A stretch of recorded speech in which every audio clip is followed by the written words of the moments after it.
Bogus સ્પોન્સરશિપના નોકરી મેળવવાનો આક્ષેપ ધરાવતા અમદાવાદ ફાયરના 9 અધિકારીઓને 7 દિવસમાં બચાવનામું રજૂ કરવા નોટિસ. અમદાવાદની 10 સ્કૂલોમાં ફાયર એનઓસી એક્સપાયર, 11 સ્કૂલમાં પતરાના શેડ.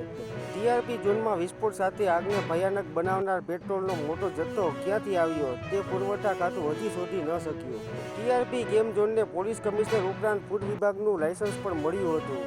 સોનાની દાણચોરીમાં સંડોવણીની શંકાથી અમદાવાદના એઆઈયુના 5 અધિકારીની બદલી. ભાજપના સાંસદે ફાયર એનઓસી માટે 70,000 લાંચ આપવી પડી.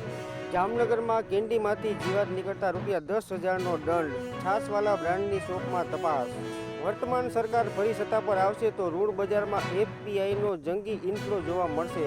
સાયબર ફ્રોડ વધતા સેબીનું કડક વલણ. ડિપોઝિટરી સહભાગીઓને પગલાં લેવા સૂચના. યુવા વર્ગમાં લક્ઝરી રેન્ટલ કારનો વધતો ક્રેઝ. મુંબઈ અને દિલ્હીમાં સૌથી વધુ માંગ. ટાઈમની 100 પ્રતિભાશાળી કંપનીઓની 24ની યાદીમાં રિલાયન્સ ટાટાને સ્થાન. વેક્સિન બનાવતી ભારતની સિરમ ઇન્સ્ટિટ્યૂટ પર સામેલ.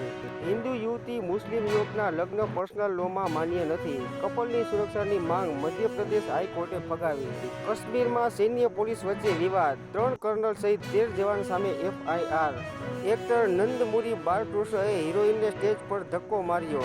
સની દેઓલ પર આરોપ. 2.25 કરોડ લઈને ફિલ્મ પૂરી ના કરી. 2016માં ફિલ્મ સાઇન કરી હતી. પીઓકેમાં ચીનની કંપનીનું મોબાઈલ નેટવર્ક. હેલ્થ ઇન્સ્યોરન્સમાં હવેથી કલાકમાં કેશલેસ સારવારની મંજૂરી જરૂરી.